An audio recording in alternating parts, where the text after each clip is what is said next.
And SCCBA members will also receive their CLE certificates and evaluations following today's seminar, certainly by the end of day tomorrow. Without further ado, I'd like to introduce co-chair of our Real Property and Business Law section, Frank Burke, who will be moderating today's panel. Frank? Good afternoon, everybody. As Sherry said, I'm the co-chair of the Real Property and Business Law section of the SCCBA. One of my two co-chairs, Stephen Kahn, is our lead-off panelist today, and the third co-chair, Stephen Haley, is probably here in the webinar because he attends all of our meetings. So let me introduce the speakers quickly. Stephen Kahn is a seasoned real estate lawyer. He represents a wide range of clients throughout Northern California, including individuals and organizational entities. He's a shareholder at Hoge Fenton, where he's the real estate and land use chair. He graduated from Claremont McKenna undergrad and Santa Clara Law School. Julia McDowell is a partner and certified family law specialist at Hoover Krepelka. She has dedicated her career to family law and represents clients facing divorce, complex property division, child custody and visitation issues, child and spousal support, and domestic violence. She's an undergrad from UC Berkeley and law school, UC Davis Law School.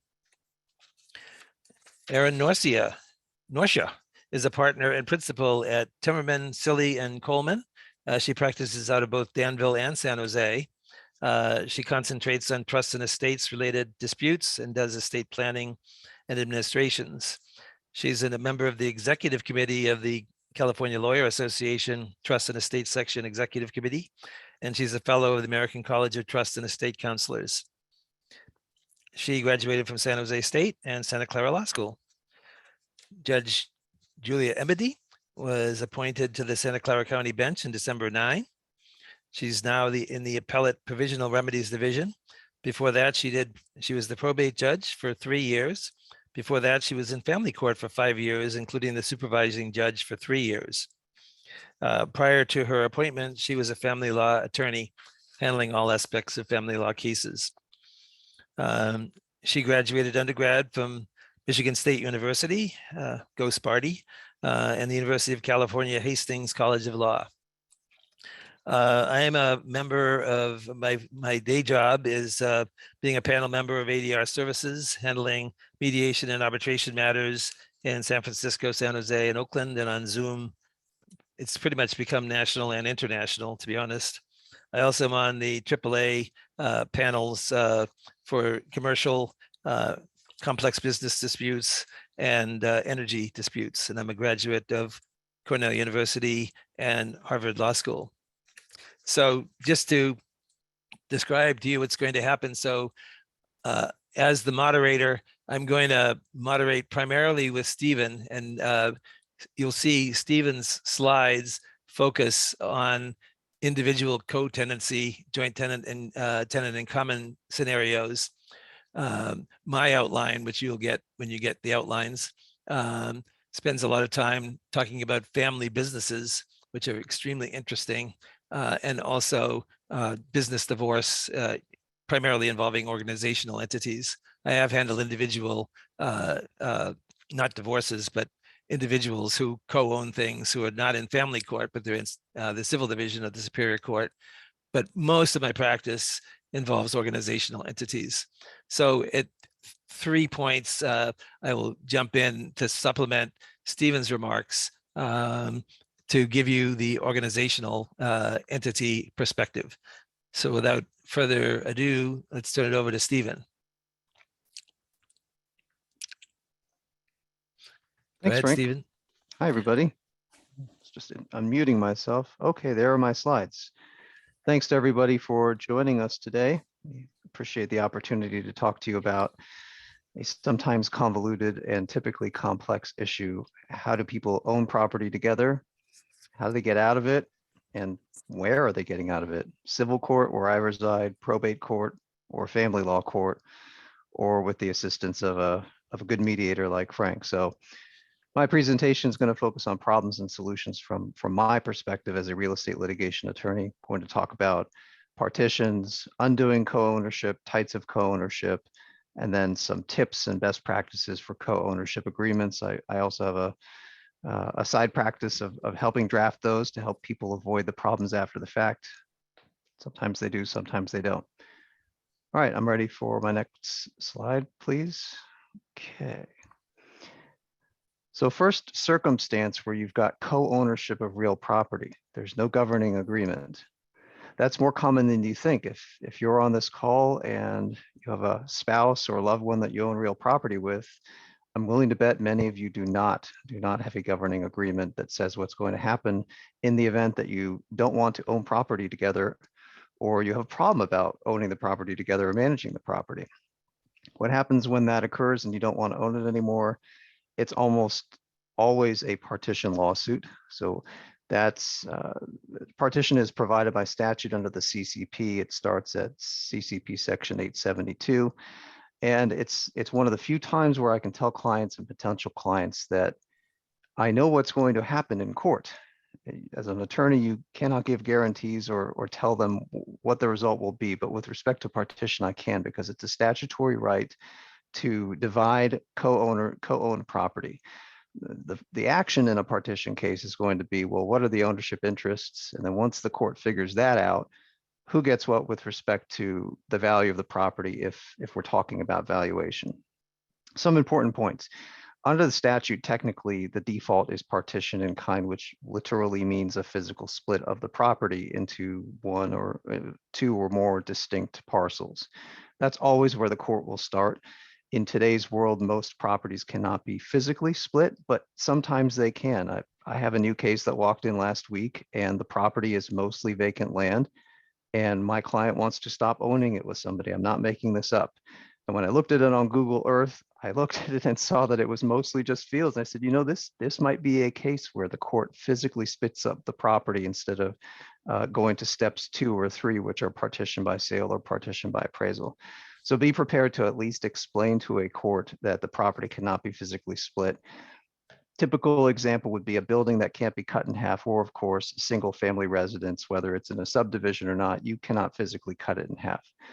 So partitions will typically move into the second option, which is a partition by sale, where the person who wants to stop co-owning asks the court for an order forcing the sale of the property and then splitting the proceeds between the parties based on their respective interests. That's usually how partitions go. There is a third option under the statute, which is a partition by appraisal. If one or more of the parties want to acquire the other owner's interest, they can have the property appraised according to the statute, and then the sale can be handled by the court. That one requires agreement of the parties, or sometimes it can be strongly suggested by the judge. But usually partition by sale is what we're talking about when we're talking about a partition action in court. And that means partition by sale is typically what's happening when there's no governing agreement and 2 or more people own a piece of property together and don't want to anymore. We can go to the next slide, please. Okay, so we talked a little bit about step 1, determine the type of partition. Usually it's by sale, and then determine the ownership interests. The partition cases usually go in a 2-phase process. The first phase will result in an interlocutory judgment where the judge decides first who owns what. Usually it's 50-50, but sometimes it could be separate interests based on what the deed says.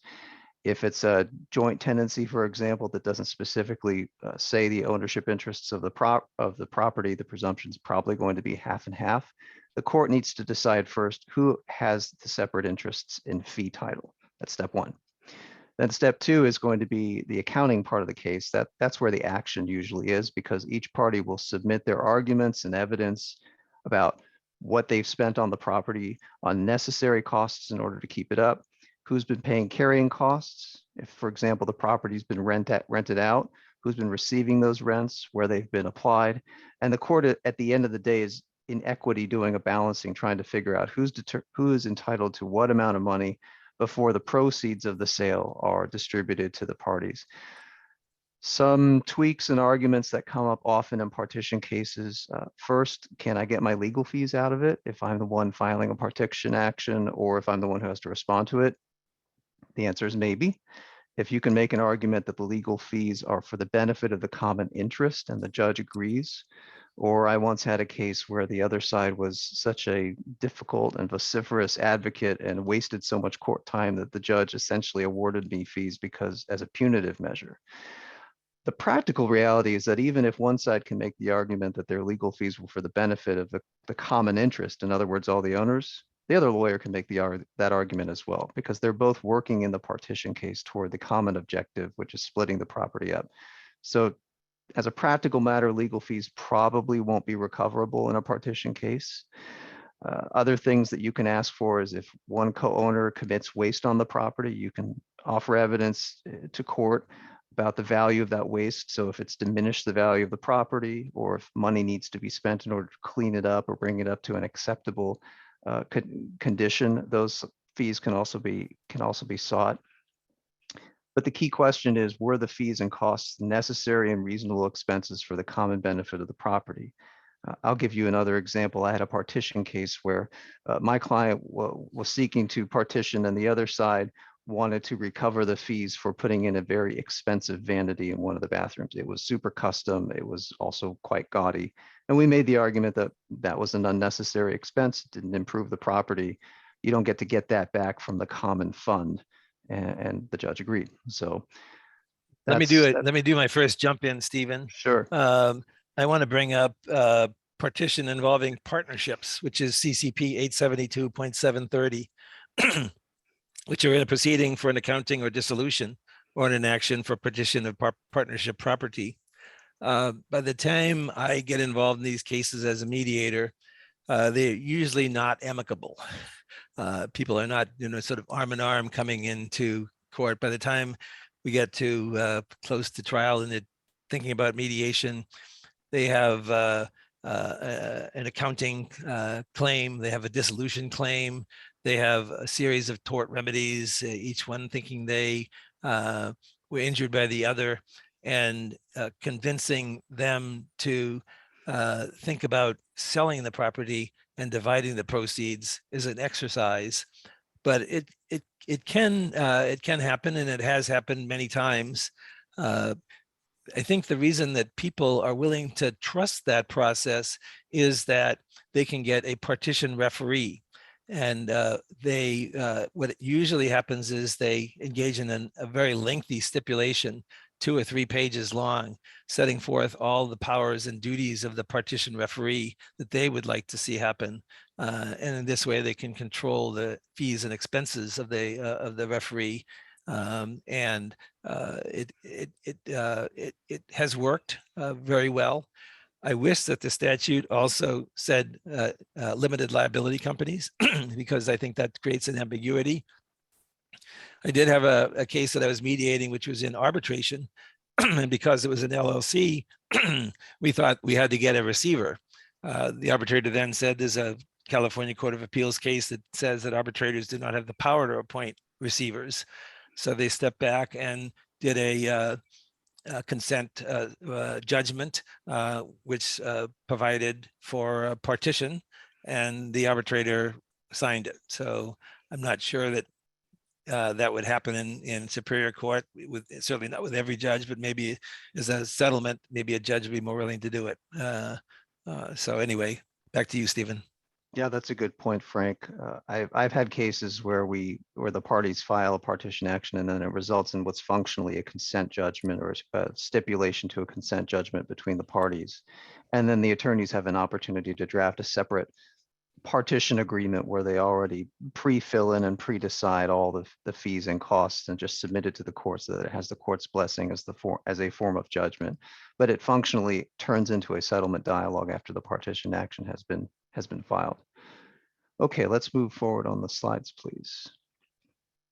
Just briefly, it was suggested to me that we talk about forms of holding title to real property. I could do a whole seminar on that. I won't, but I just wanted to point out that there's typically 4 forms if we're talking about, usually about individuals. Sometimes LLCs and interests can be tenants in common with other interests, but there's tenants in common, joint tenancy, community property, and community property with right of survivorship.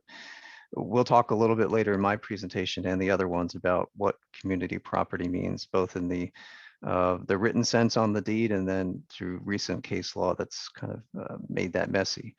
Key differences, of course, between tenancy in common and joint tenancy is the amount of ownership that each owner has. The presumption under the statute is that if you're co-owning real property, you are a tenant in common with someone. If you want to have a joint tenancy, it needs to specifically say so on the deed in a clear and unambiguous way. I had a case last year where this was the issue, and it quite literally depended on the location of a comma between two words. One side was fighting for joint tenancy because they wanted to take all of the property upon the decedent's death. I represented the heirs of the decedent, and of course he was arguing as a tenant in common. And that highlights the other key difference. Tenants in common have separate interests in the real property. They can alienate it, they can do with it what they want, and it passes on to their heirs upon their death. Joint tenants are, they each own separate undivided interests in the property. And when one joint tenant passes away, the property will pass to the other joint tenant with little more, typically little more than a filing with the court. We'll talk about special property partitions later in this presentation. There are also differences between tenancies in common, joint tenancies, and community property with respect to the rights of creditors to each of those interests. If you are if you're interested in learning more about these, I will indulge you with a little bit of information and maybe even a cheat sheet that I've used over the years. I've got a question here asking, will we be commenting on the new Uniform Partition of Heirs Property Act and how it works? We weren't planning on talking about that today, only because it is a long discussion in and of itself. And it's also an interesting new law. One feature of it that is different and that I haven't had the chance to deal with yet is the requirement that in the event of a partition, potential heirs need to be given an opportunity to buy the interest in the property. And that can even post date the partition, the judgment of partition. So heirs are obligated to be given the opportunity to buy an interest in the property. And I think the purpose of the statute was to ensure that heirs do not miss an opportunity to acquire property that they may otherwise have been entitled to, or that may have been taken away from them in the past. If anyone's interested, I can share with you an amazing article about how property laws have been used in the Deep South to take real property away from African American and other minority families over the last few centuries. It's really terrible practice, but the Uniform Partition of Heirs Property Act is the product of that, and thankfully California has finally adopted it. Okay, I'm ready for my next slide. Now we talk about what happens when people own the property together. I deal with a lot of cases like this where somebody doesn't like the other person who's there. What if they occupy the property? Doesn't matter. It does matter. Each co-tenant of jointly owned property is entitled to share possession. That means if one co-tenant is living in the property, the other one conceivably could demand to live in the garage. Nobody could stop that person. You can go to court to fight about that. They cannot be excluded from the right to reside in the property. Otherwise, that would be ousting a co-tenant, unless, of course, they have an agreement that governs this. We'll talk about that in just a moment. If the property is rented out, the value of the rent is, of course, is owned by both of the co-tenants in their respective shares of ownership.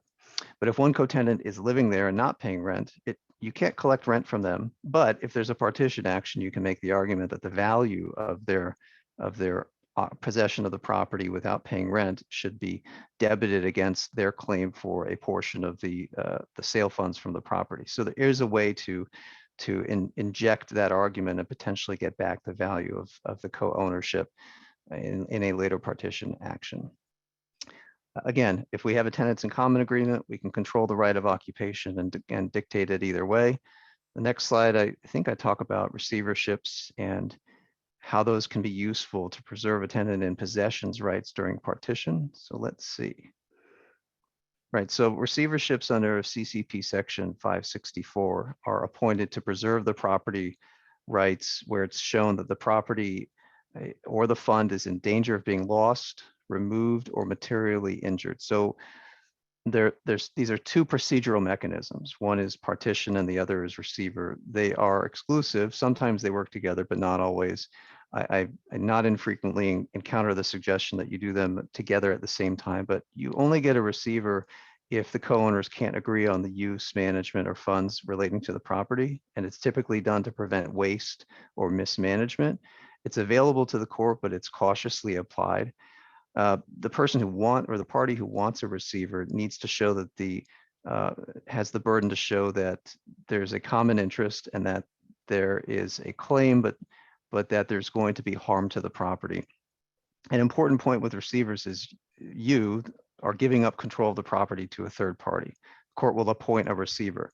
So be careful what you wish for. If your objective is to stop the other co-owner from allegedly committing waste or not letting you into the building or mismanaging the funds, you may accomplish this, but it will be passed on to a third party that needs to be paid for out of the common fund.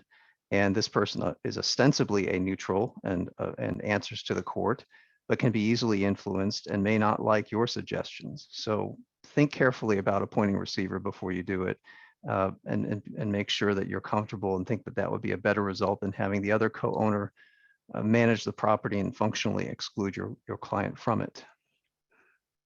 Next slide. Okay, so what if there is a governing document? What if we do have control over the agreement? That's a great idea. And many real property attorneys, whether you litigate or not, are in the business of drafting co-ownership agreements, tenants-in-common agreements.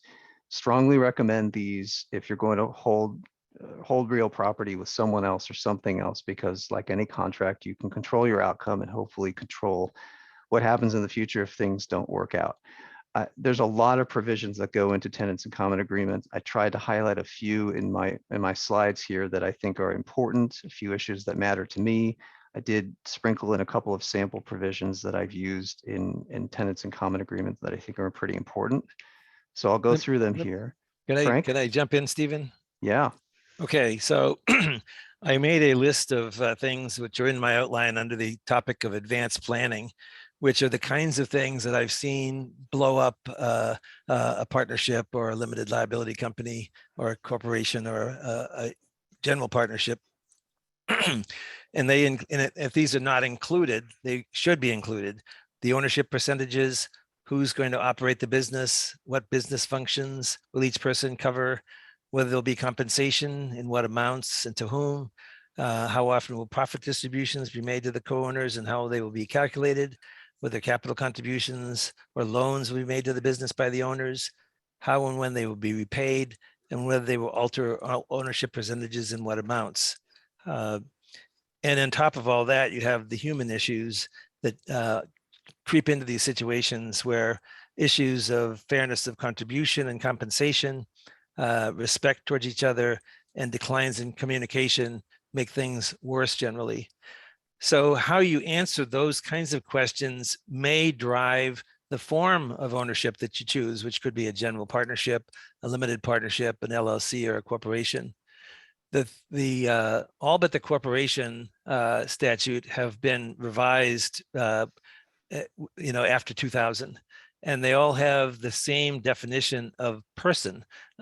So who can be a limited partner, who can be a general partner, who can be a member, and they include not just natural persons, but LLCs, limited partnerships, corporations, or general partnerships. So the LLC statute, I think, is the most flexible, which I think is why it is undoubtedly the most popular form of ownership in business organizations. And there you have either member managed scenario or manager managed scenario. You can hire a manager who doesn't even have to be a member to run the business if you want that. A lot of people don't want that. They want to have a say in how the business is run, so they prefer the member managed. Anyway, there's more on that in the outline, so I don't want to take up any more of Stephen's time. Thanks, Frank. But that is a good reference point for some of the important points that I've got listed here in my slides. So just like any contract, the important stuff needs to be thought about. If you've got co-owners, maybe you want to consider what they're allowed to do and then what it takes to do stuff with the property. In my practice, the way I structure it is the important things either require a supermajority or unanimous consent, and then the less important things about management of the property are either offset to an appointed manager, whether it's a hired person or one of the co-owners serving that role, or they just require a majority vote. But I kid you not, I have seen majority vote requirements for important things where property is co-owned by two entities or two people, which means it's impossible. Lawyers make that drafting error. It's a simple one, but it comes up quite a lot. So think about what requires unanimous consent and why. In my opinion, it's things like selling the property, leasing the property, encumbering it, alienating it, doing important things that could affect its value. Let's go to the next slide, please. Here's a sample of a consent or decision provision that I've used.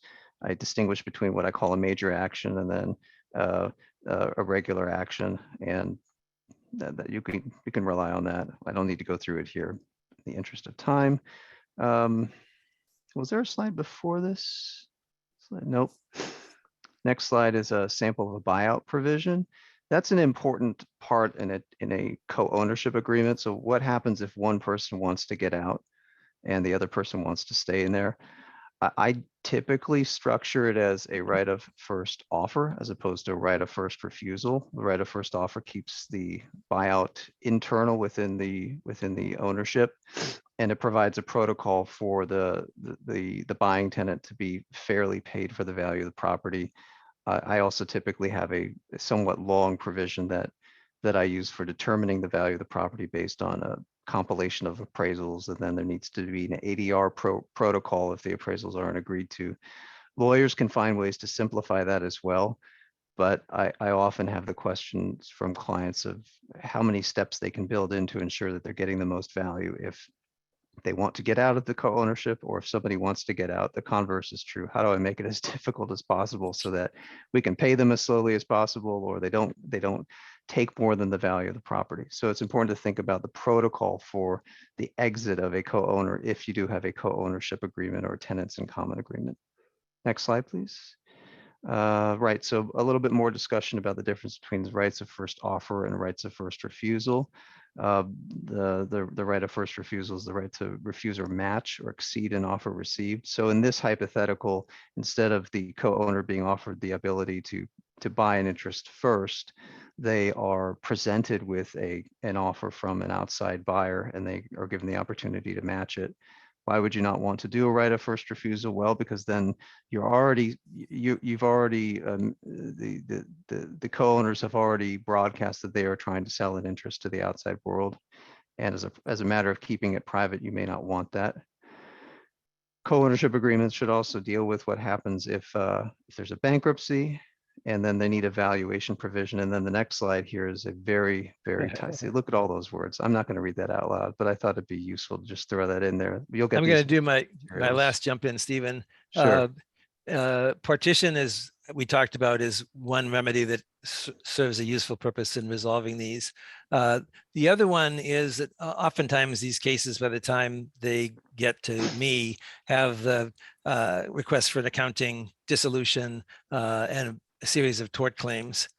I have found that most litigants and their counsel would prefer not to give a judge who may not know the business the way they know the business the power to decide how to dissolve it. And they don't find enough clarity in the statute that answers a lot of the questions they might have. So I have had a lot of success essentially convincing the parties to go with a voluntary dissolution. And if you look at my outline, you'll see a section called dissolution issues. It just so happens that all four entities, types of entities, the dissolution process, it's very similar. You give notice to creditors, you pay the creditors. Next, you have to pay back loans from the owners. Next, you have to pay back contributions from the owners. And then last, you divide the rest of it according to their ownership percentages. And because it's statutorily laid out, even though they might have been fighting about everything else, oftentimes they say, that seems like a pretty good way to do this. Maybe we should try that. And more often than not, we're able to get people to decide to do that either through a buyout strategy, or sometimes we have competing buyout offers to see who wants the business more. And sometimes it's, well, we can't agree, let's sell it to somebody else. Go ahead, Stephen. Cool. Thanks, Frank. I looked at the questions, and I will answer them all now, or I'll try to. So Heidi asked, are requests for reasonable attorney's fees and costs considered in a post-trial motion, or can they be considered at trial? So in a partition case, the short answer is, at least in my experience, they're considered during the second phase of the case, because you're not making the ask for attorney's fees as a prevailing party. You have to prove that these were fees that were necessary for the co-ownership and for the administration of the property. So it's like any other expense that the court will treat it kind of like an attorney's fees motion, but it also needs to make answer the first question, which is, am I going to grant any attorney's fees on the basis that they are a necessary expense for the benefit of the common ownership? And that happens in phase 2 of the partition case in my experience. David Frank asked a question I don't know the answer to, about whether a bankruptcy court has the ability to not follow the protocol for a bankruptcy buyout in order to maximize the value of a bankruptcy estate. I don't know the answer to that question. I'm not a bankruptcy attorney. And then Steve Haley asked a question that is on this slide right in front of you, which talks about what are the advantages or disadvantages of waiving the right to or putting in a waiver of the right to partition in a co-ownership agreement. So let's go to that right in the middle of the page there, 1031 considerations. In order to preserve a 1031 exchange possibility, that's the right to do a tax-deferred exchange of an ownership in property or an interest in a partial interest of ownership in real property. The co-owner in a tenancy in common must retain the right to borrow against or transfer his or her share or to partition the property. So I have seen tenant-in-common agreements that expressly waive the right to partition, which is okay, you can do that. But then from an investment standpoint, the government you will not be able to take advantage of the benefits of Internal Revenue Code Section 1031. Why would you include a waiver of the right to partition? Well, because it gives you a high degree of certainty that a tenant in common is not going to run to court and try to blow up the agreement or blow up the co-ownership. So that's something that needs to be weighed. The risk of our partition, even though you have a tenants in common agreement, versus the right to eliminate that risk, but also eliminate a very valuable investment vehicle, at least today. I've heard that President Biden doesn't like 1031s, but they're still the law and they're still allowed. So that's a valuable item. Stephen, we're starting to encroach on the other panelists' time. Can you, in 2 minutes, cover the rest? I can, because they lead right into the other panelists' time perfectly. So let's go to my next slide, please. Very quickly, the presumption of record title is that, well, we'll talk about these cases in a moment, but the short answer is that record title governs, except in the case of family law. Let's go to the next slide and we can talk about these cases. So there's there's more than 3 important cases that have come out recently, but I'll talk about 3 of them. And the first one is we call it Brace. This came out a few years ago. Takeaway is that the presumption as between spouses in a family law action is that the property is held as a community property, even if they acquired title as joint tenants on their deed. That's for properties acquired after 1985. So if the deed says husband and wife as joint tenants, that doesn't necessarily mean that they each have separate interests. In fact, the question is going to be, was the property acquired with community funds? And the presumption is that it was community funds. There need to be facts that would show otherwise in the context of a family law case. So a joint tenancy itself does not suffice to show that there are separate interests. So when I talk about separate interests, even though they're shown as joint tenants, they technically do have separate interests that would be each of theirs in the event of ending the co-ownership. So the next case is on the next slide. This is the Trenk case. It follows up on Brace quite nicely, and again follows the rule that the nature of the interest when acquired is more important than the form of holding title. So we ask what did it take to acquire the property? And in the facts in this particular case were that a husband who happened to be a lawyer settling on a malpractice claim, he put a deed of trust against the residence he owned with his wife in order to secure an obligation owed for the malpractice. But the wife said, well, I didn't agree to that, and this is community property, even though you technically are a joint tenant and you could break the joint tenancy by recording that deed of trust.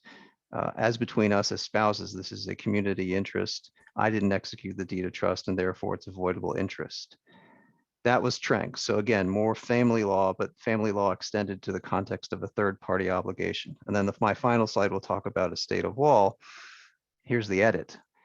Unlike Trenk and Brace, when we're talking about a probate case, the Family Code Section 760 presumption that title acquired during marriage is community property doesn't prevail over Evidence Code Section 662's presumption that ownership is as set forth in the legal title. So here, when we're in a probate context and we're talking about the interests of heirs or claimants, what the deed says actually controls, because now we're not talking about the husband and wife as co-owners, but third parties who are looking at the language of the document.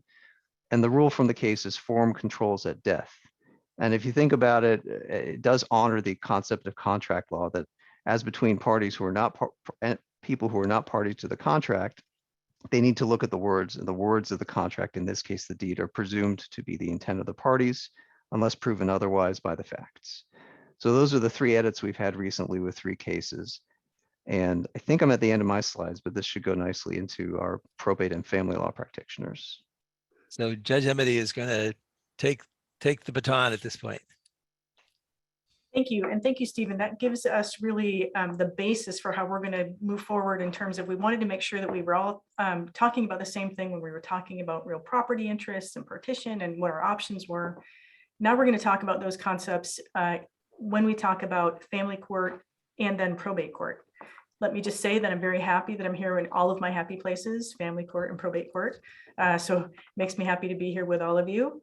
And so at this point, the way we're going to handle it is Julia McDowell is going to talk first about family court and how title affects issues that might come up in a dissolution, et cetera, and other probate crossover issues. I'm going to address a few issues, and then Erin Norcia will follow on with some probate issues. So at this point, I will turn it over to you, Julia. Great. Thank you, Judge Emede. Hi, everyone. So I will be talking about family law.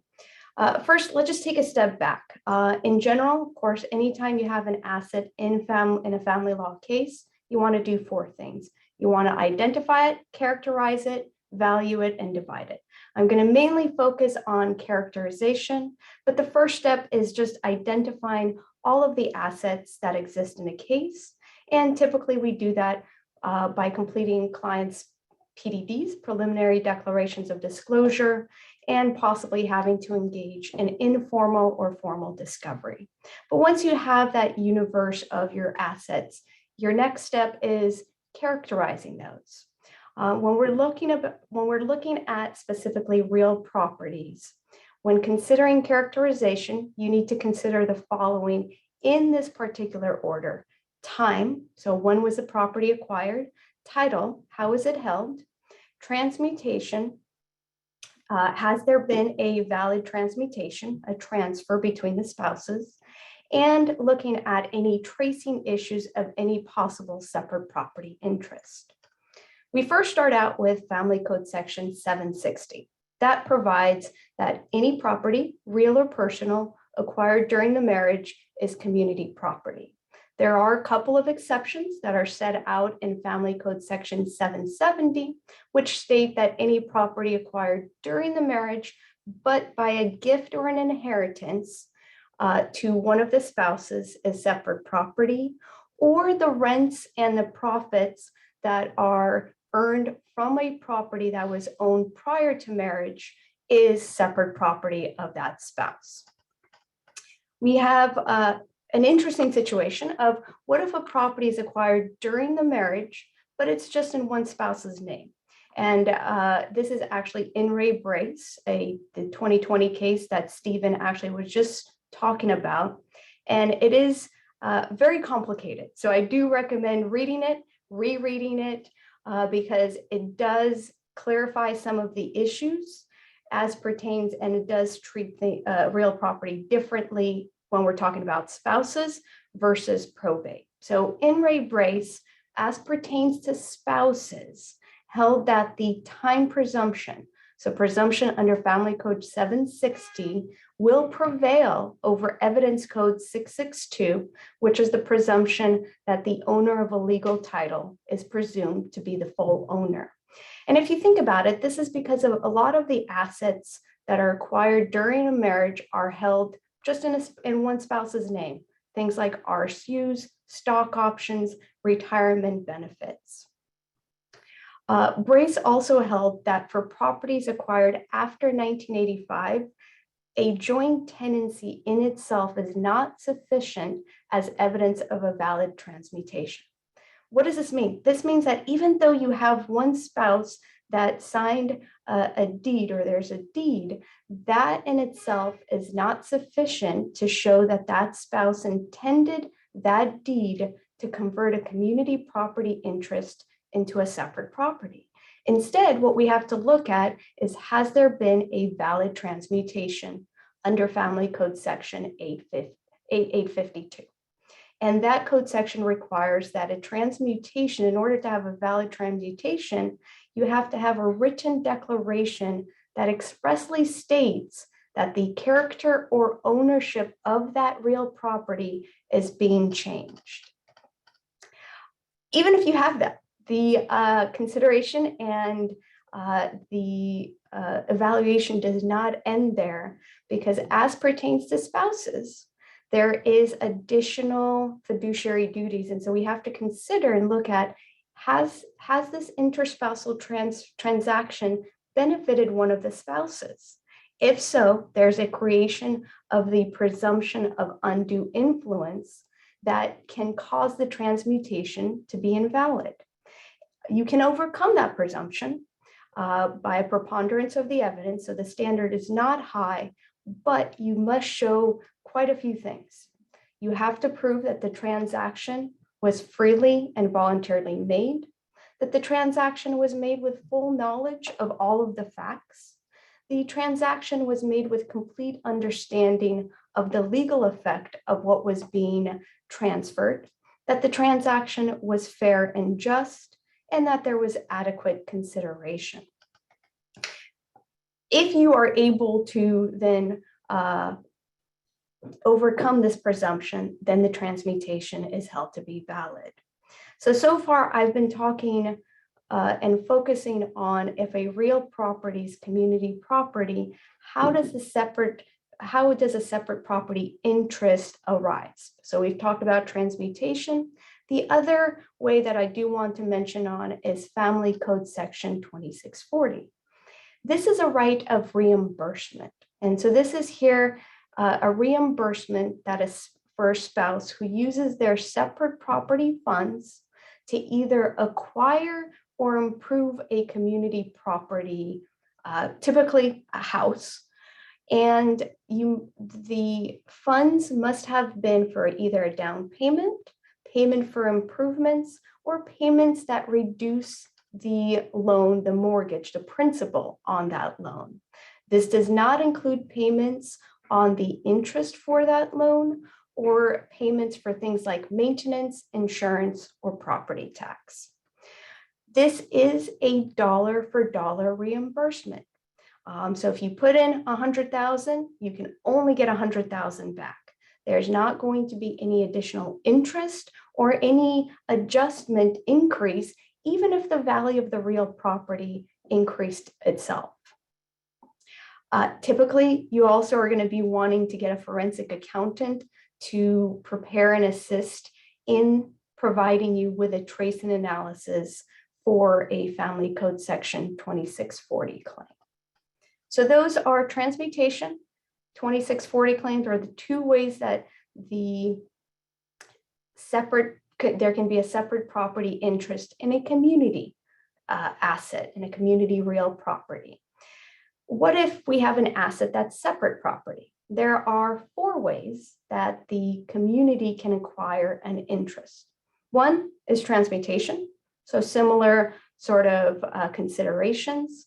Another one, as pertains to accounts, checking, savings, investment accounts, is if there's been commingling and the party claiming a separate property claim is not able to do a full and direct tracing.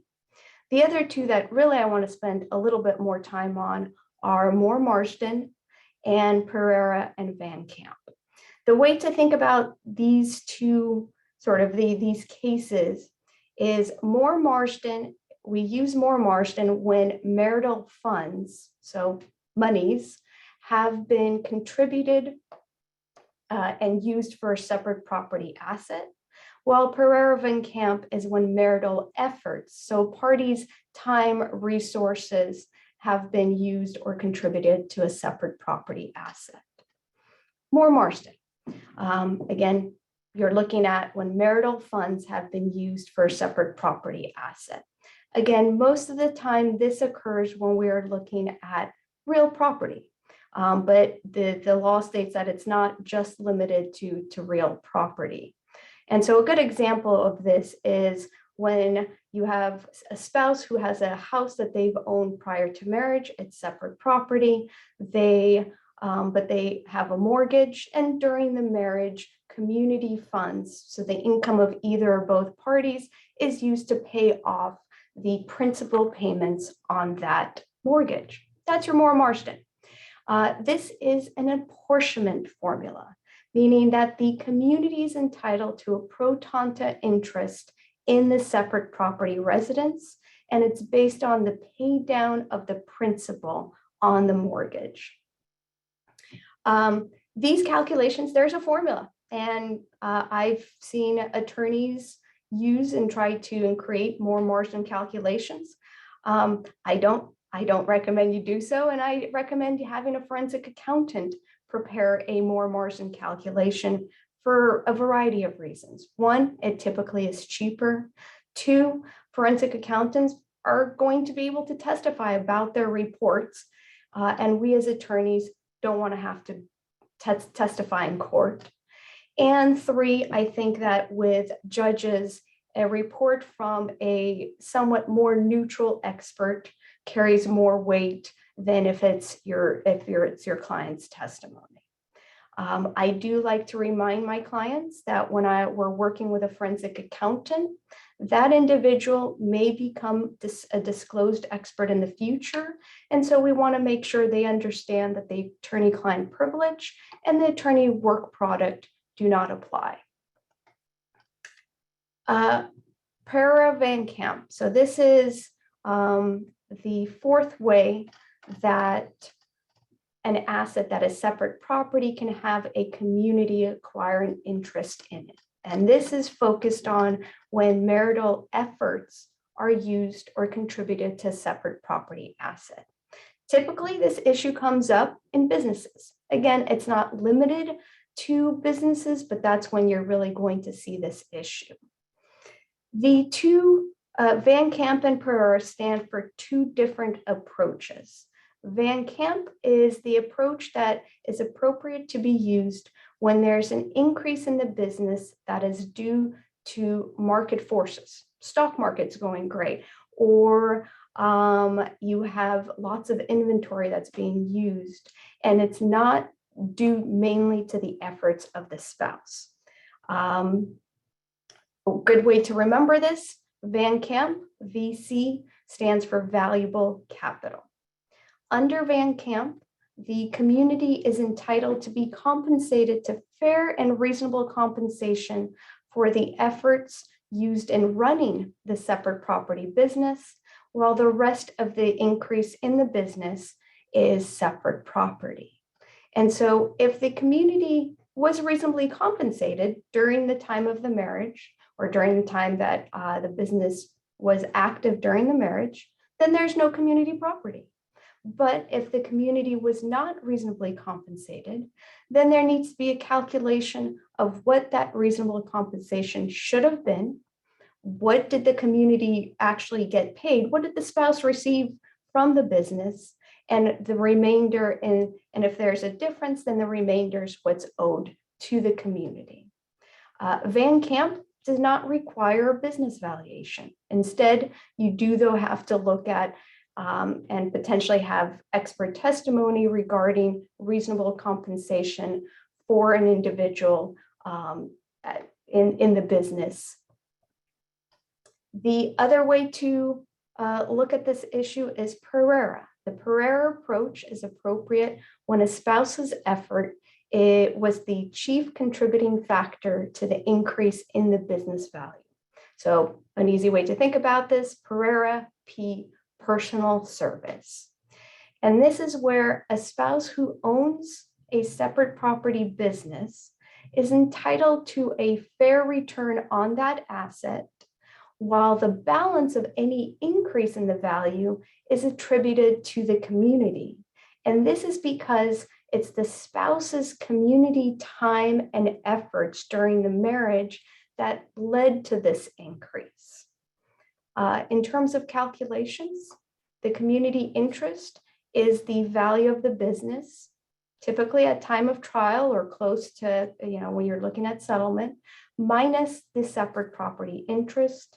And how the separate property interest is calculated is we look at the amount invested in the business plus a fair rate of return on that amount invested. And typically, it is the legal interest rate if you don't have expert testimony that says that a different rate of return should be used. Julia, in the situation of the Van Camp, you mentioned that in the valuation situation, you usually use an accountant or CPA, presumably, but you don't necessarily have to have a value of the business for the Van Camp. Would you use a labor market economist for that sort of situation for the reasonable compensation? You could. I also, I do find that when I'm looking at the issue of Van Camp versus Pereira, usually because the courts have full discretion to select which formula to use and which of the formulas will achieve substantial justice, I find myself sometimes having to do a backup, whether it's Van Camp or Pereira, and doing the other one.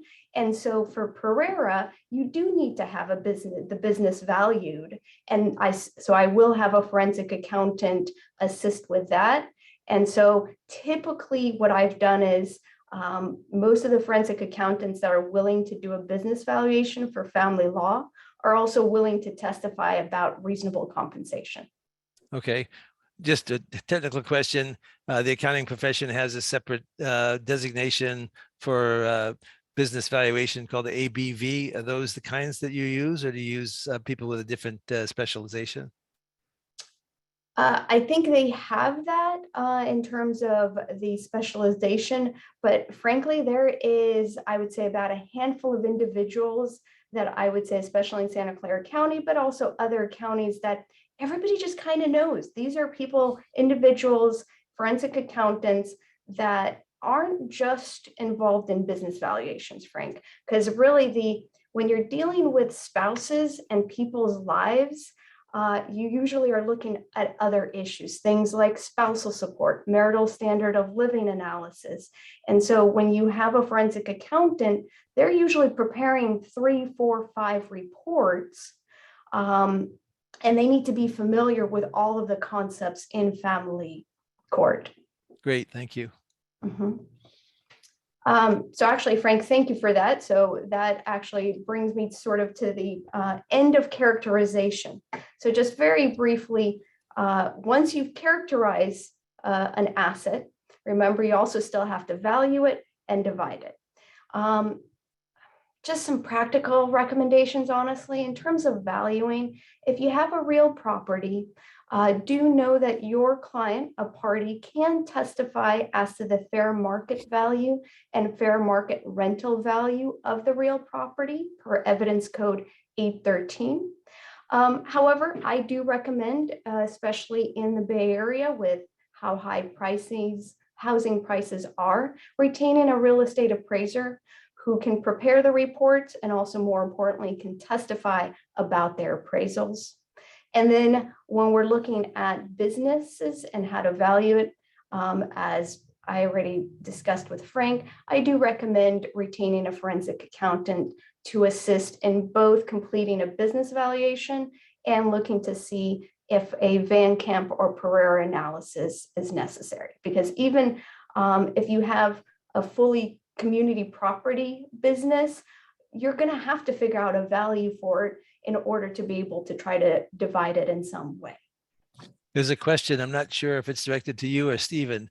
If two individuals who own a property 50-50 as joint tenants deed 1/3 to another, stating in that deed that that is also as a joint tenant. Did the initial two joint tenants sever the joint tenancy, or are they still joint tenants as to one another and tenant in common as to the third person? I think that's a better question for Stephen, but at the end of my presentation, I'm going to jump and talk about severing the joint tenancy. Okay, So sorry. that might help as well. Okay, great. Let's wait for Stephen's response until you get to the end. Okay, sounds great. So we've talked about identify an asset, characterize it, value it, and now you got to divide it. Really on division, I would recommend that everybody read Marriage of Cream. In the appendix, it lists out 13 different ways that an asset can be divided. Before reading it, I didn't know that there was 13 ways.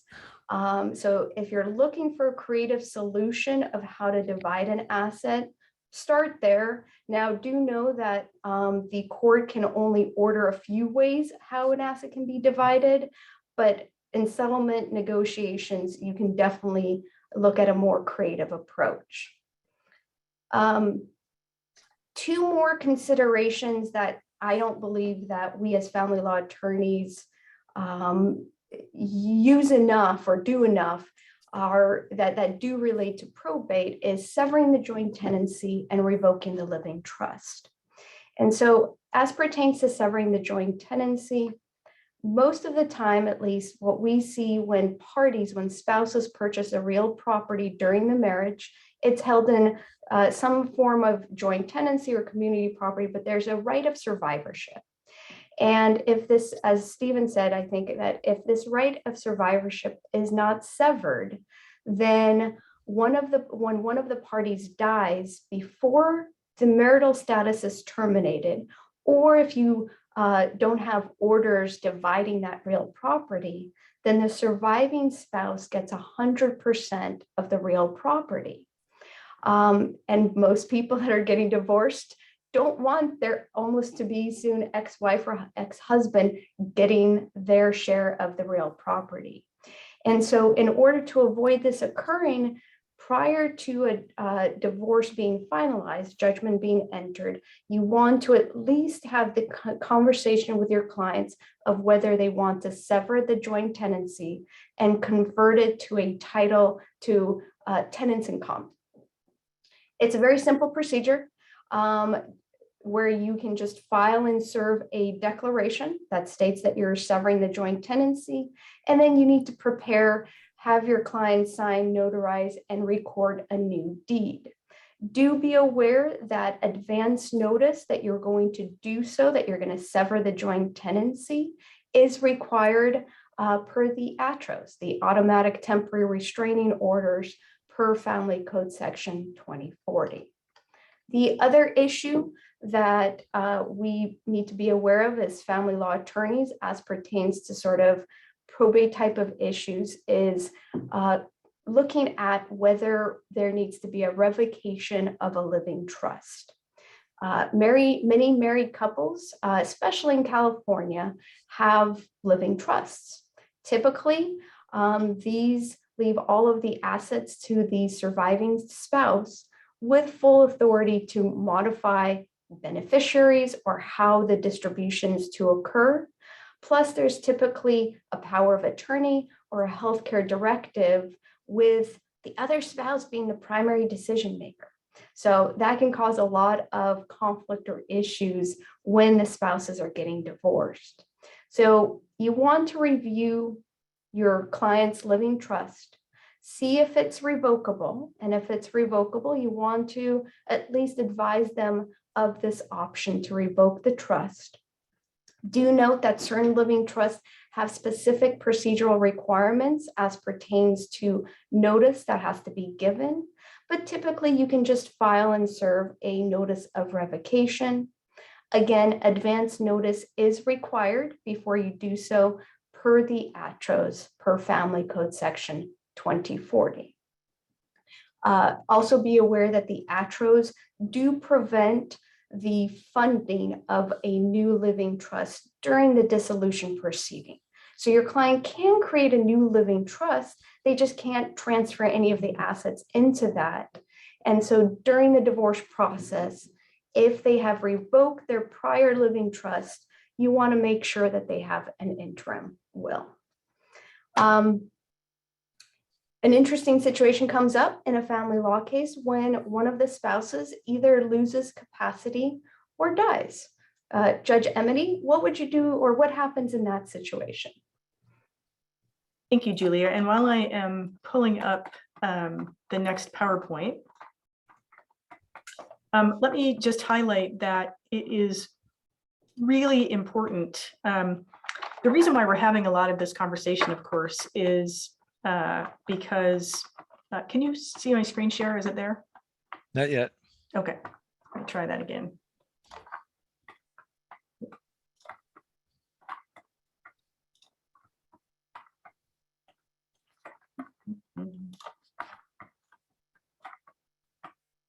Give me just 1 second. I apologize.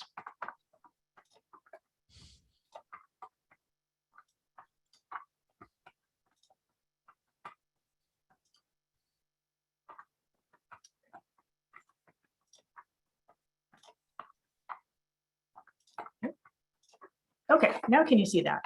Yes, Okay, great. except there's something on the screen that you I need to see take that. off. Yep. Yeah, I'm going to cancel that. Okay. The importance of this is the issues that Julia was talking about are issues that I see come up in probate court frequently. For example, the Moore Marsden issue or the Fur Van Camp issue. And so I do just want to reiterate how important it is to make sure that whatever court you're in, that you know what issues could come up either for your client or might come up against your client, which is why we're doing this kind of crossover class. On the Moore Marsden, let me add one thing, and that is, please make sure that you provide, that you have an expert or somebody that provides your calculation to the court. I'll tell you that judges are not going to do your Moore Marsden calculation for you. So make sure that you provide that to the court. You don't just say there's a Moore Marsden interest and expect the court to figure that out. That's not likely to happen, quite frankly. The other is, in particular with severing the joint tenancy and the revocation, make sure you pay attention to the atros and the requirement, right? The requirement is that you have to give notice, and in certain situations, you have to file that notice. So make sure that you're paying attention to all of the technicalities to make sure that things get handled the way that you want them to be handled, and that your client, it will be handled to their benefit. So now we're getting really into where there's a crossover. So what happens if your client or the other client or the other spouse doesn't have capacity? So a guardian ad litem or conservator of the estate can act on behalf of an incapacitated person in a dissolution case. They can even petition for a dissolution so long as the person who is incapacitated can exercise judgment and has expressed a wish that they want to be divorced. A conservator can actually ask to petition for legal separation, not divorce, if it's necessary to protect the assets of an estate. Now, the mental capacity to petition for dissolution is the same as mental capacity to marry. It is the lowest standard. And there's a case called Marriage of Greenway. The site is on the screen there. In terms of capacity to enter into various situations, entering into contracts requires the highest level of capacity. Then there's testamentary capacity in order to make wills and trusts. And then the lowest is the decision to marry or to get divorced. So just because somebody has a conservator, for example, does not mean that they can't make a decision that they want to be divorced. And also, you should know that a family court can appoint a guardian ad litem at any time if it's necessary to protect the interest of somebody who lacks capacity. Very important, a guardian ad litem has to have or be an attorney, or they're practicing law without a license, because they act as the representative for the spouse who doesn't have capacity. So make sure if you're proposing a guardian ad litem or representing one, well, if you're representing one, then they have an attorney and you're all set. But if you're proposing that there be a guardian ad litem, they have to have an attorney. What happens if a spouse dies in the middle of your dissolution case? So Family Code Section 310 says that death dissolves a marriage. So if death dissolves a marriage, then which court has the authority then to apportion property when that arises? If a status-only dissolution was granted prior to death, The family court has the authority to enforce whatever judgments might be in place up to that point. So if you have elderly or ill clients, you should consider whether or not a status-only dissolution might be appropriate in your case. If there is no status-only dissolution, then probate court has the authority to determine whatever the survivor's rights are with respect to the decedent's interest in property, as well as the survivor's right with respect to property the decedent had an interest in, for example, so community property, which is partly why we're having this whole conversation today. Now, we do have a hypothetical I'm going to skip over and we'll come back to it at the end. Oh, just a side note, in a nullity action survives the death of a party. And that's because the question in a nullity is, was there ever a contract that arises to a marriage at all? So a nullity will proceed in the event that the nullity is granted, then the marriage is deemed never to have occurred. If the nullity is denied, then the case would go to probate court for division of property. And now I will turn it over to Erin to cover these similar issues in probate court. So Erin, I turn it over to you. Thank you, Judge Emede. Hi, everyone. I'm Erin Norcia. I'm going to tackle the probate portion of this presentation. And I've been asked to speak or cover several issues that arise at death and also relevant recent cases. So we'll go through these topics relatively quickly in the interest of time, because I want to leave Judge Emede sufficient time to wrap up at the end with her hypothetical. Since this is a crossover presentation between real property, probate, and family law, I'm going to start off with ownership interests between couples. So if the real property is held in trust, the property will keep its characterization as community property or separate property when transferred into the trust. So by virtue of funding into the trust, it doesn't change the characterization that it initially started as. That is, unless you transmute the property. So couples can transmute properties or property from their separate property to community property, or from community property to separate property. And there's different reasons that you may do this, mostly for tax purposes. And we'll go through some of those in my presentation. Julia touched on this. Family Code section 852 has the requirements for transmutation. So it needs to be an express declaration in writing by the spouse whose interest in the property is adversely affected. And transmutation can be evidenced in the estate planning documents. So oftentimes there might be a community property agreement where the couple is saying we're going to hold everything as community property. There's a recent case, great, this is on the next slide, thank you. A recent case, Marriage of Wozniak, it's a 2020 case, and it deals with the fact that transmutation requires both a transfer and an agreement. So let's go through the facts of this case briefly. It was a divorce action, and the wife owned the residence prior to the marriage. During the marriage, she transferred the property to joint tenancy with her husband for refinancing purposes.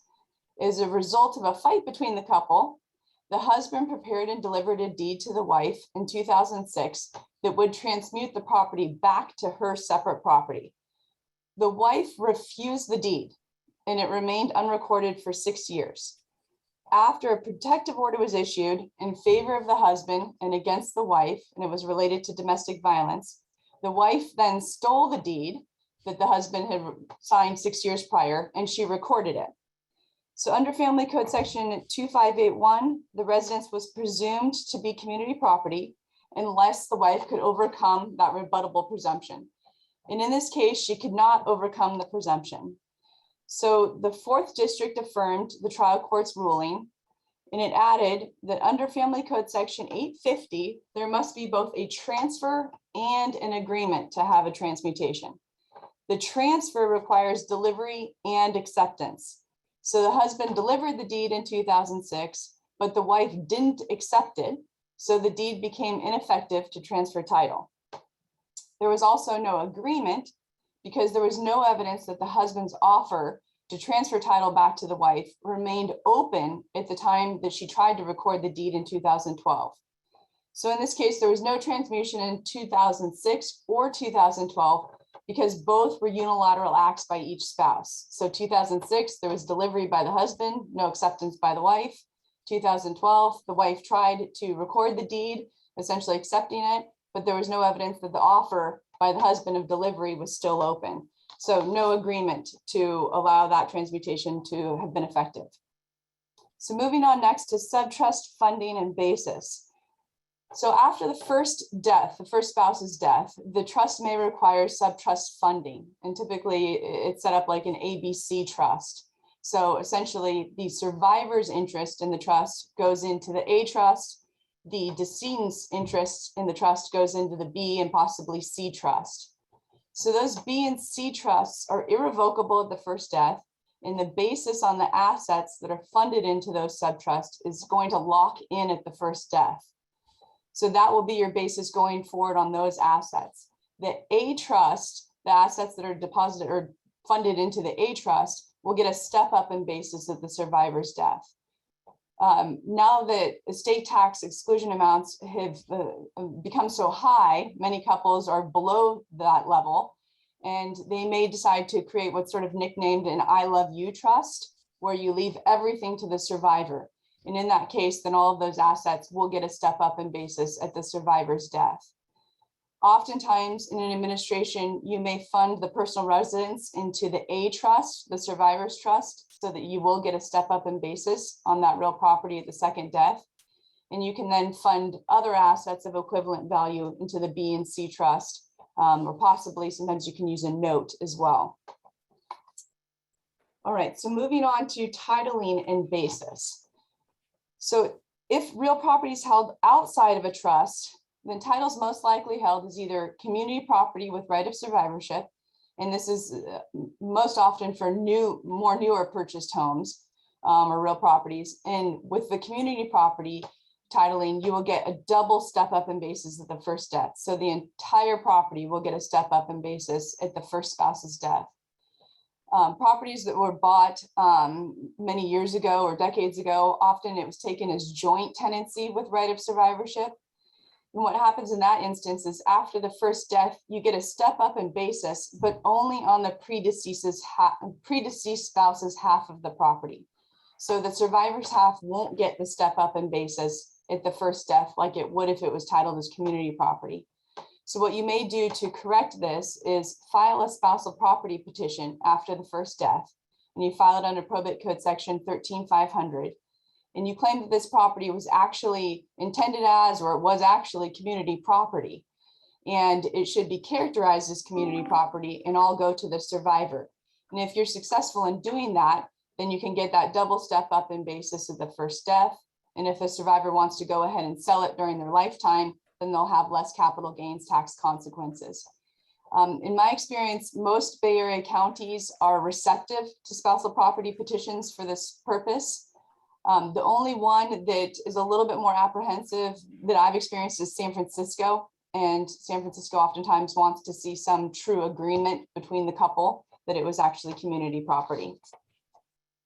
All right, moving on next to the joint tenancy basis problem. This is what I was referencing in why you may try to get this characterized as community property instead of having it being left as joint tenancy. So taking you through quickly some numbers. If the couple purchased the home for $500,000, they each have a basis of $250,000. So at the first spouse's death, say that the fair market value is $2 million, but it's gone up $1.5 million, then the basis of the first spouses to die is going to get that step up. So you'll get a step up to 1 million, so 1/2 the fair market value. But B, the survivor's interest, their basis is still going to be at 250,000. So you have a total basis of 1.25 million. So if you go ahead and the survivor sells the property for $2 million, the fair market value, less the basis of 1.25 million, then you're going to have a gain of $750,000. So that's what we're trying to avoid with this community property solution. And this is on the next slide, that it basically takes you through, if instead you had the same numbers, but you got that double step up in basis at the first spouse's death. So the basis then became 2 million, the entire property got stepped up, and the survivor goes ahead and sells for 2 million, then there's no gain, as opposed to the $750,000 gain that you would get under joint tenancy. So moving on next, I'll just briefly discuss this. There's not a slide in here, but Julia and Stephen both touched on the Trank and Wall and Brace cases.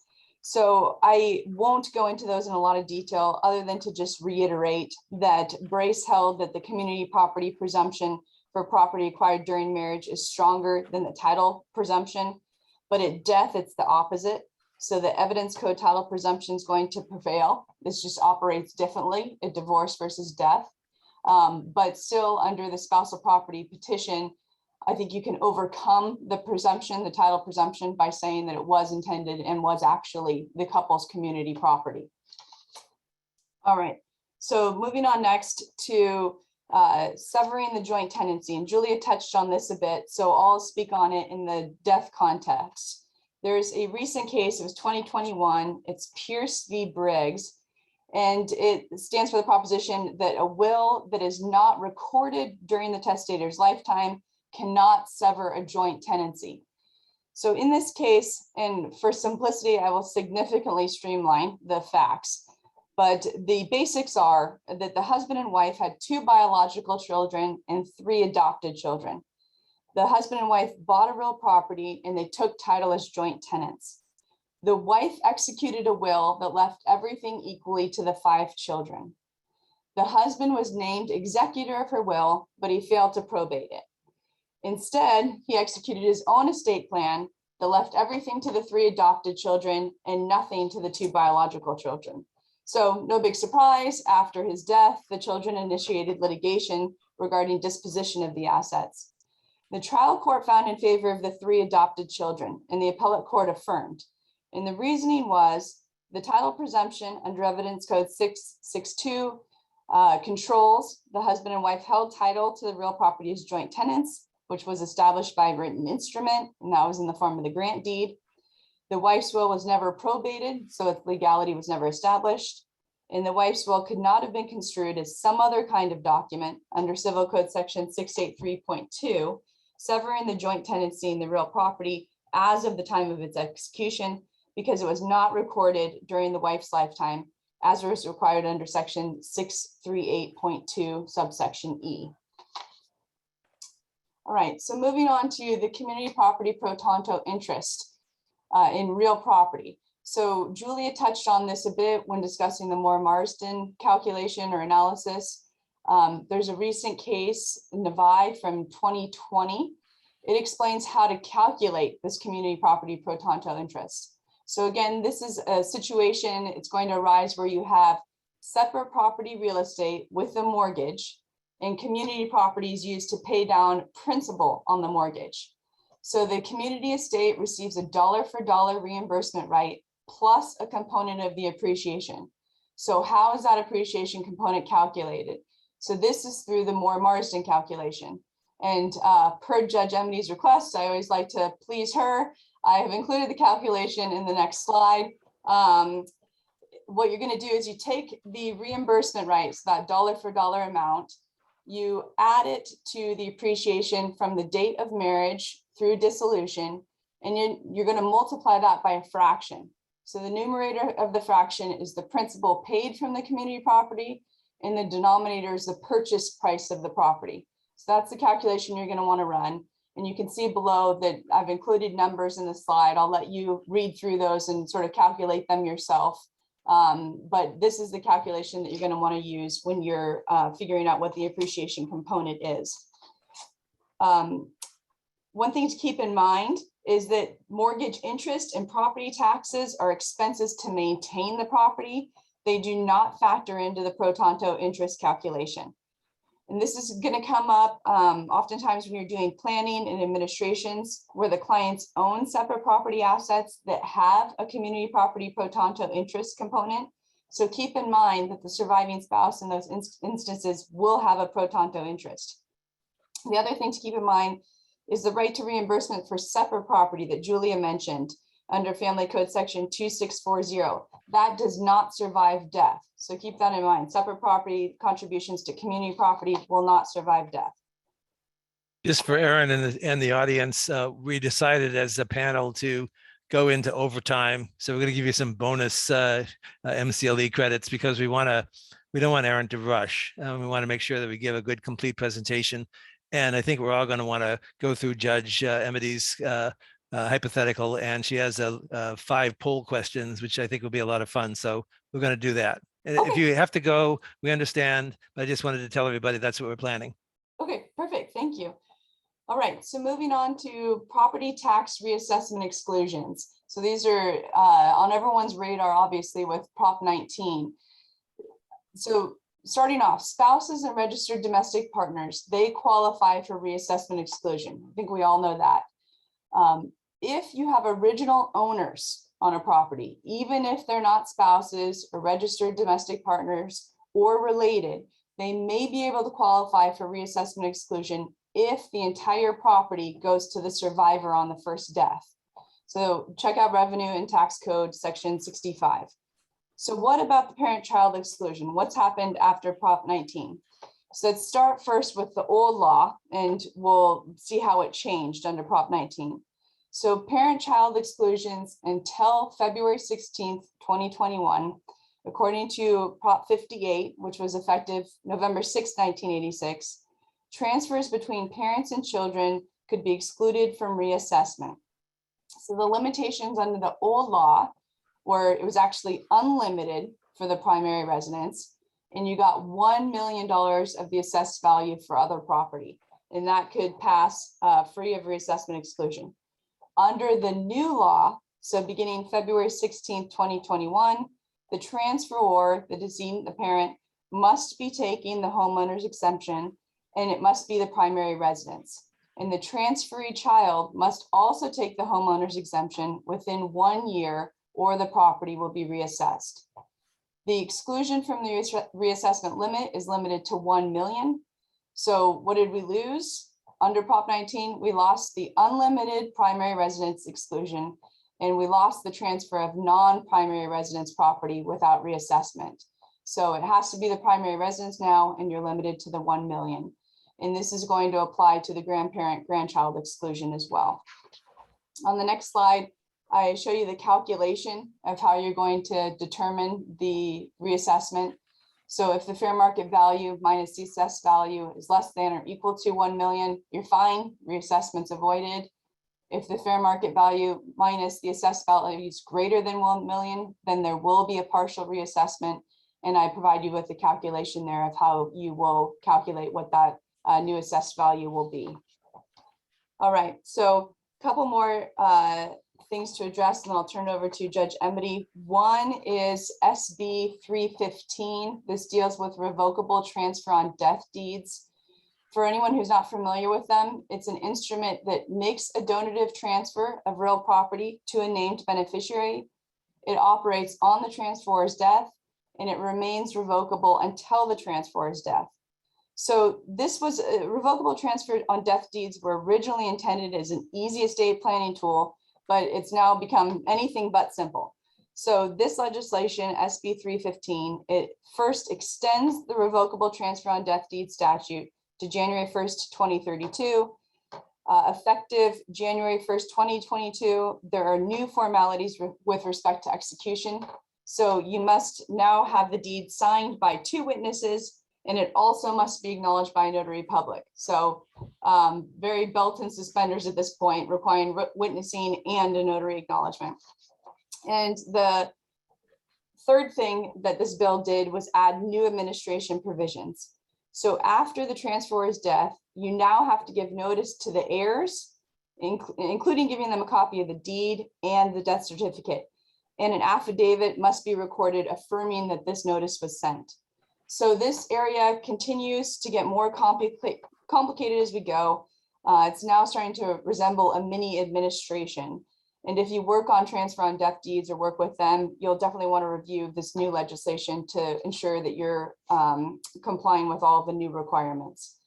All right, last thing, and we'll just cover this with a very broad stroke in the interest of time, but business interests. So business interests can be held in joint tenancy with right of survivorship. Otherwise, the result at death is likely to be contained in the operating agreement. So for instance, if it's an LLC, oftentimes it'll be in the LLC agreement what happens at death of a member. The business interest may need to be probated, but that would be just an unfortunate consequence of poor planning. One case to keep in mind that was relatively recent, it's 2019, it's Hallberg. In this case, Dennis permitted one partner to assign his partnership interest to his trust and substitute the trustee as a general partner. Upon that partner's death, the partnership sought to enforce the buyout provisions in the agreement that were effective at a death. The court found that in that case, the trust was the partner and the buyout provisions were not triggered. So while a trust cannot act in its own name and must always act through its trustee, a trust is a person, quote unquote, that may associate in a partnership under the Uniform Partnership Act of 1994.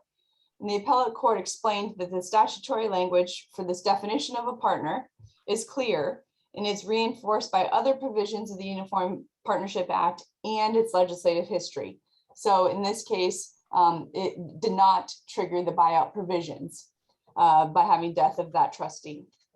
All right, and then I'll turn it over to Judge Emede.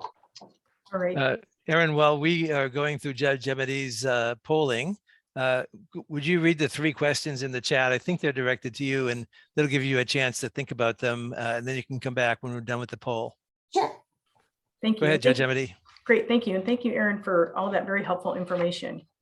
I want to talk about spousal property petitions, not necessarily because I expect everybody to know how to do a spousal property petition, but because it is a classic crossover issue.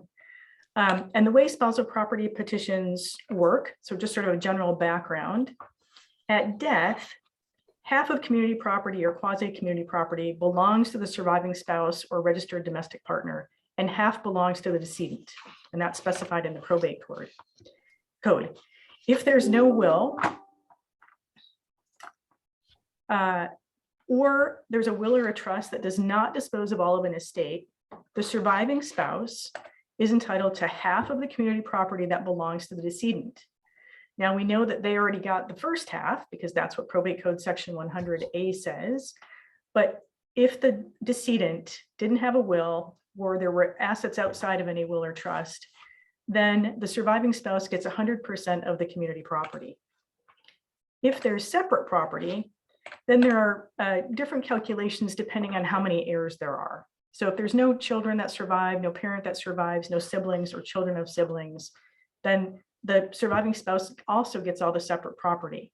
And then that drops down to half or a third of the separate property, depending on how many other heirs might be living. So a spousal property petition can be brought in order to avoid having to go through the administration of an estate. That's the goal. It saves the spouse from having to, while they're grieving, quite frankly, have to go into court and administer an estate with all of the costs and the procedures that are required. So the first thing you have to answer in order to bring a spousal property petition is what assets are community property? Part of the reason for this class today is to talk about what community property is and what separate property is. So what probate code section 13500 and the sections that follow say is if a spouse dies intestate, leaving community property for the surviving spouse, or they die testate and they leave all or part of their property to the survivor. So sometimes spousal property petitions come in because the decedent has died and the will says, I leave everything to my spouse. Then they can pass without the administration of estate. Nobody has to file a petition to administer a straight estate, have an executor or administrator appointed, have an inventory and appraisal done. None of that has to happen. The process is a petition is filed. In Santa Clara County, those can be handled ex parte as long as any heirs consent to it being handled ex parte. And in that petition, the court can confirm community property, so the one half that by law goes to the surviving spouse, and pass the remaining community property. It is not a process that can be used to consent to passing separate property, right? Because the code section says we can pass community property. So it's not a way, for example, if the children say, we agree that a dad was supposed to get mom's bank account, but it is separate property because she inherited it from her parents. That's not what spousal property petitions are intended for. So I'm going to not read through all of this. You all can read that. The important thing about spousal property petitions, for those of you that do them, is to provide the court with all the information that the court needs in order to make the decision. So make sure you tell us, importantly, when the parties were married, when the property was acquired. If you've got title documents, give those to us too. If it's an employment-related asset, give us the period of employment. It is not enough to file a separate property petition and say, all of the property the parties had was community property, and then sign off and you're done. That's not enough. It will be rejected and then will require additional information to be provided. Okay, I'm going to go through just some takeaways, and then we do have the hypo, but I want to make sure to go through the takeaways with as many folks that are still here as possible. So characterization as separate or community is key in both family court and probate court. It comes up over and over in each, and it's important that if you practice in either court that you understand the distinctions there. Also, of course, you need to understand title. It's one of the main reasons that Stephen was here, to help us understand a little bit about title and when it applies, and when presumptions regarding the title apply and when they don't. Understand when title does and does not control. I do highly recommend that anybody read the Brace case. It's very comprehensive, and it really does lay out for both family court and probate court when title does or does not control. Make sure you're using the right process in the right court. So make sure that if you have a dissolution that started and somebody died, make sure that you're in the right court for finishing up whatever you need to finish up. Family law practitioners, make sure that you get information about a client's estate planning documents and you take appropriate action. You don't have to revoke trust or sever a joint tenancy. The important thing is that you recognize there's an issue and talk about that with your client. Probate practitioners, make sure that you know what Moore Marsden is and Prairie and Van Camp, so that you can recognize that issue when it comes up in one of your cases. Understanding your client's rights is also essential to effective participation in mediation, arbitration, and any form of ADR, as Frank would tell you.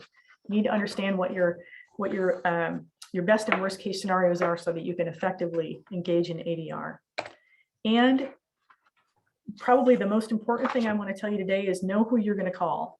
So I asked each of our panelists today how much communication they had with folks in other areas. So for example, had Stephen had communication with probate attorneys or family attorneys on a partition question or anything like that? And he indicated he really hadn't.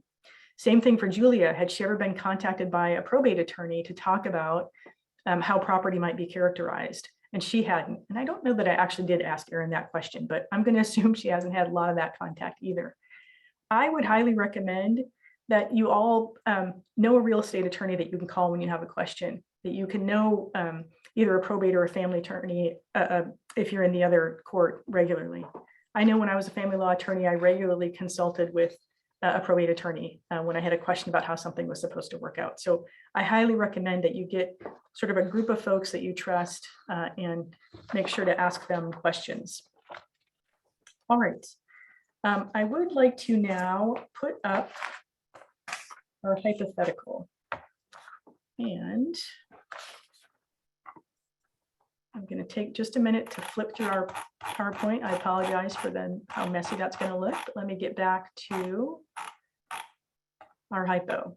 Okay, so Anne, this is where we're going to start with poll 1, but let me go through the hypo first. Husband and wife marry in 2005. In 2008, wife inherits a rental home located in San Martin.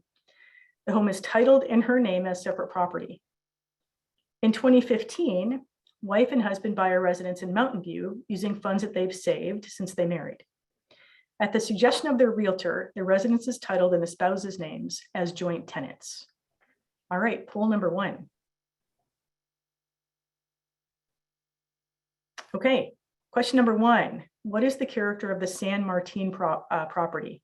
Is it wife's separate property, community property because it was acquired during the marriage, or part community property and part wife's separate property? Go ahead and vote. I believe you can click right on the screen. And at the same time, answer question number 2. The property needs a new roof. wife takes out a mortgage to pay for the roof. The mortgage is paid down partly from rental income and partly from a community property source. What is the character of the San Martin property after the mortgage? Is it wife's separate property? Is it community property? Is its wife's separate property with a possible community interest under Moore Marsden? Or does it depend based on Brace?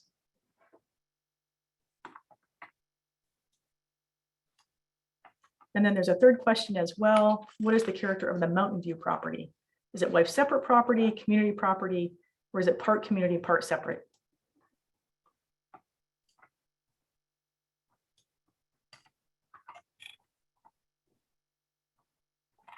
And you can let me know after people have had a chance to vote.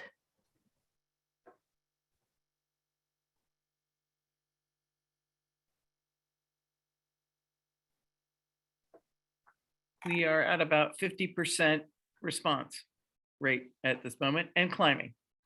Okay. So another couple minutes, maybe. Well, we have another minute 37 for the poll. So poll's going to time itself out. All right. You have a minute and 45 seconds to get your answers in. I encourage you to vote early and often, although it will really only let you vote once.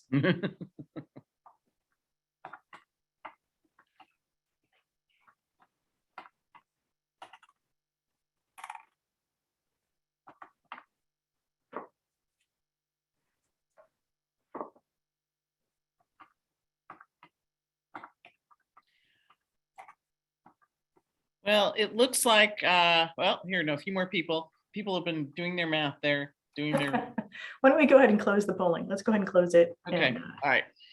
okay. And we'll share results. All right. Question number one, San Martin property. Is it wife separate property, community, or part community, part wife separate? Most of you did get that right. It is a wife's separate property. It was inherited. And so that is by definition separate property. And it was also titled in her name alone. So that was separate property. We might have cheated a little bit. We didn't talk about, I don't think we talked in much detail about receiving property by inheritance, devise, or bequest, but it is wife's separate property. The San Martin property needs a new roof. Excellent. 80% of you identify that there's a possible Moore Marsden because there's been a community property contribution to a separate property asset. And so, yes, it is still wife's separate property, but there is a pro tanto interest, a possible community property interest. And then the Mountain View property, most of you got right that that is community property under Brace. It was purchased with 100% community property income. And there's no evidence, there's nothing in the hypo that suggests that that this is a death case, this is a marriage case. And so as in Brace, it would be treated as community property. Okay, let's go to our next two poll questions.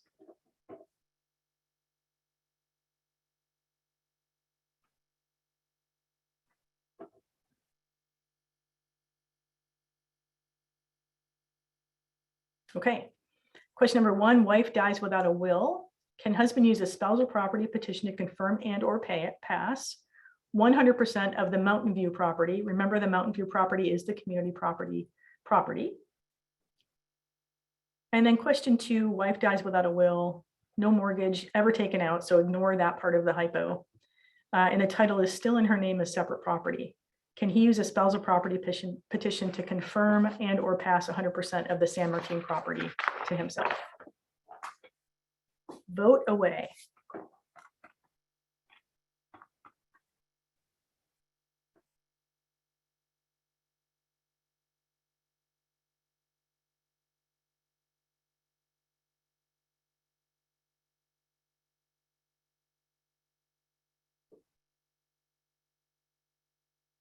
While they're voting, Erin, can you answer a question about under Prop 19, can both spouses qualify to port the basis on the sale of a house or just one spouse? Sure. So you would just have one claimant. So either spouse can do it and it would count against that one spouse.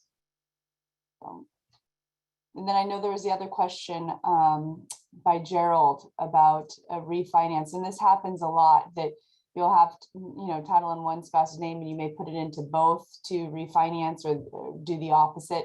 And you've got to follow the chain of title and then apply the presumptions, whether it's a divorce or death, and then try to overcome it depending on what side you're on, as far as how that should probably be characterized versus how, sort of like musical chairs, how title's left standing at the time when you're trying to decipher the characterization.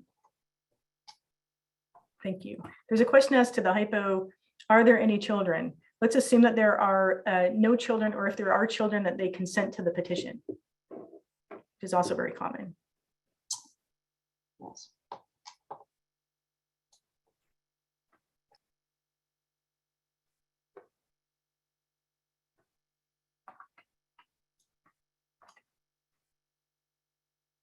How are we doing on the voting, Anne? We are at 65, 66%. Let's go ahead and close the poll. Okay.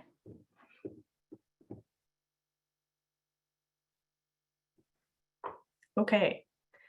Wife dies without a will. Can husband use a spousal property petition to confirm and or pass 100% of the Mountain View property held in joint tenancy to him?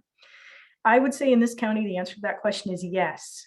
I will say, and I apologize to Jonathan and Judges Peg and Arroyo if they're here, that there's a little bit of an open question under Brace. But that generally speaking, so long as, as Erin said, so long as we receive information that the parties intended it to be community and all other indicators are that it's community, that spousal property petition would be granted. Question number 2, the answer is no. It's not a process that can be used to pass separate property. By definition of the statute, it's only to be used to pass community property. Okay, excellent. Thank you very much. Okay, where that leaves us then, apologize if that's giving anybody where to go. Okay, I think we have answered both of the questions that remain open.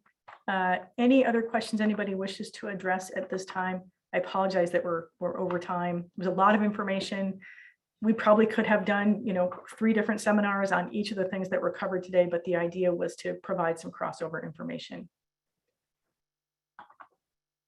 All right, anything anybody else wishes to address? Julia, Stephen, Erin? I personally would like to thank the panelists. This was a very hardworking panel. We had several sessions. There were several tweaks along the way. There's a lot of crossover information here.